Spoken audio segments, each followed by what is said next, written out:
What if words were weapons? Imagine a communication style so potent it could elevate a CEO to the world's most powerful stage. That's Donald Trump. Analysis showed him towering over presidential rivals in grandiosity, using I, me, and my almost twice as often. Was this mere personality, or a deliberately honed verbal strategy? How did this billionaire transform his speech into an instrument that could reshape national policy and global discourse? Welcome. We're diving into the evolution of Donald Trump's unique and powerful communication style. It's more than speeches. It's a way of talking precision-engineered to seize attention, mold perceptions, and project ultimate authority.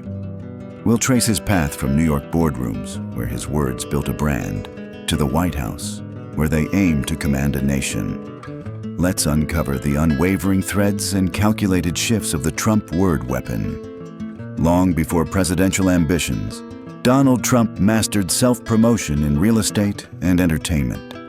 His communication was instantly grandiose. Those colossal gold Trump letters on skyscrapers? Physical branding, perfectly synced with a verbal strategy just as loud.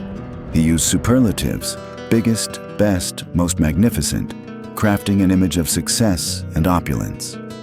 His books, like The Art of the Deal, and media appearances sculpted a persona, a decisive, successful negotiator. His language was simple, direct, and radiated confidence. He framed everything as winning or losing, a black and white view later prominent in his politics. This was highly effective in business, projecting self-assurance that daunted competitors and captivated investors. He sold the concept of Trump, the winner. His constant I and me wasn't just ego, it was branding, keeping his name and triumphs in the spotlight, building a narrative of business acumen that became his political bedrock. Then, The Apprentice exploded. This show was a crucible where Trump refined his public image and expanded his reach. The catchphrase, "You're fired", зрение, ставшее иконой, воплощением его характера, верховный арбитр, решительный и неустрашенный.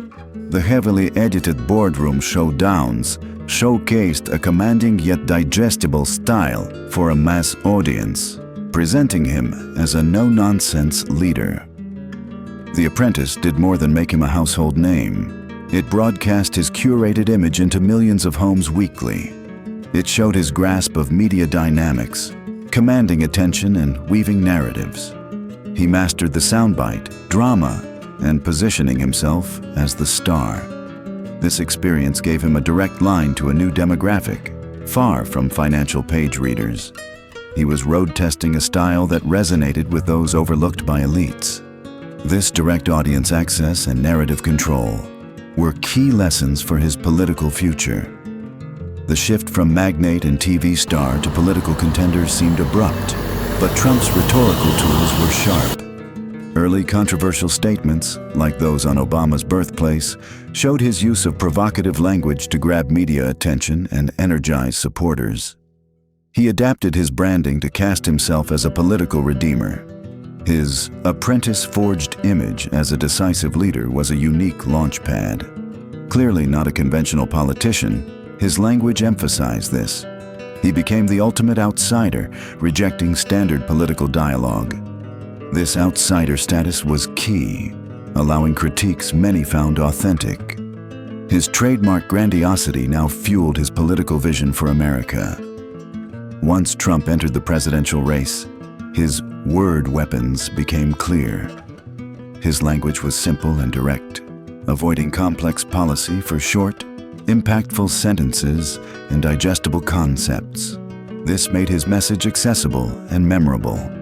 Relentless repetition drilled slogans like, "Make America Great Again," "Build the Wall," and "Drain the Swamp" into public awareness. A key was framing issues in binary terms, good versus evil, winners versus losers, us versus them.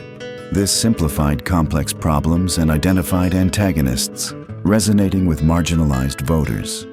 He used absolutes, always, never, leaving little nuance but having emotional impact.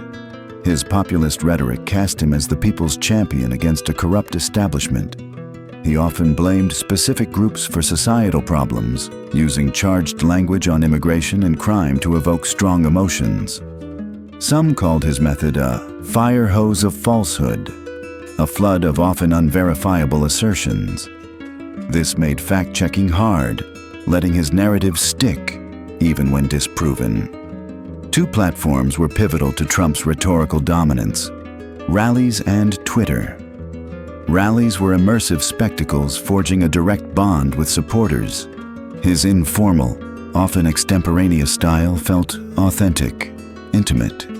He tested messages, got instant feedback, and fostered shared identity. The visceral energy, amplified by attacks on media or opponents, was a key part of his appeal. Twitter, now X, gave him an unfiltered conduit to followers and the world. He used it prolifically to bypass media, dictate news cycles, attack critics, praise allies, and drop policy bombshells rapidly. This directness revolutionized political communication. It kept him in the spotlight, controlling the narrative and speaking directly to his base in an unprecedented way. The mix of passionate rallies and immediate tweets became a formidable engine for his movement, showing his skill in using all media to project authority and galvanize support. In the White House, Trump amplified his rhetorical style. The bully pulpit, the presidency's persuasive power, was radically transformed. His grandiosity, stark declarations, and confrontational posture now carried presidential weight. Policy often had the same self-promotional tone as his business ventures.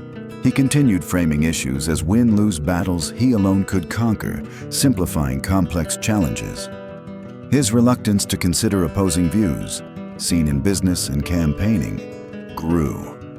He repeated assertions despite contradictory evidence or condemnation, a strategy to control the narrative and maintain supporter loyalty. This projection of absolute certainty was key to his strong leader image. His words on trade, alliances, or domestic policy signaled unequivocal command and clear, if disruptive, direction. Trump's rhetoric often linked to policies benefiting affluent elites and corporations. His declarations stressed deregulation, tax cuts, and economic nationalism, themes resonating with his base, but also favoring big business. As the first billionaire president, his term saw tax reforms largely benefiting the wealthy and corporations. His inner circle included many billionaires who gained influential roles and access, shaping policies aligned with their interests and his Make America Great Again philosophy. Major donors also saw their priorities in policy via regulatory changes or tariffs. This led some to describe his administration, despite populist rhetoric, as oligarchic, with the wealthy wielding disproportionate influence. Trump's skill in using populist language while advancing policies for billionaire networks showed his word weapon, energizing his base and solidifying elite power. Trump's rhetoric reshaped national conversations and intensified political division. His confrontational style, disparaging nicknames for opponents, and challenges to institutions like the media and judiciary polarized the landscape. For supporters, this combativeness validated him as their champion against entrenched interests and a perceived deep state. Globally, his pronouncements had huge consequences, often upending diplomatic norms. His direct, sometimes brusque style with world leaders and his stance on international deals, like exiting the Paris Agreement or Iran nuclear deal, were part of his America First approach. This projected supreme authority and readiness to disrupt the global order. The simple, repetitive messaging used domestically also defined his foreign policy declarations, sending clear, if contentious, signals about U.S. intentions. His rhetoric's legacy is still debated, but its power to galvanize supporters, antagonize detractors, and transfix the world was undeniable. Trump's communication style is among the most distinctive and impactful in recent history. What elements do you find most potent? Was it intuitive genius or engineered strategy? Share your thoughts in the comments. If this captivated you, hit like and subscribe for more deep dives into forces shaping our world. From billionaire CEO to US president, Trump's rhetoric was a consistent, formidable instrument. It evolved, adapting targets and arenas, but its core, grandiosity, simplicity, repetition, and confrontation, remained. This word weapon, seemingly engineered or masterfully deployed, enthralled, persuaded, and projected absolute authority. It built a business empire, secured a presidency, and disrupted political discourse. The lasting impact of this style on public confidence, political involvement, and our understanding of truth is still debated. Regardless of stance, his words left an indelible mark.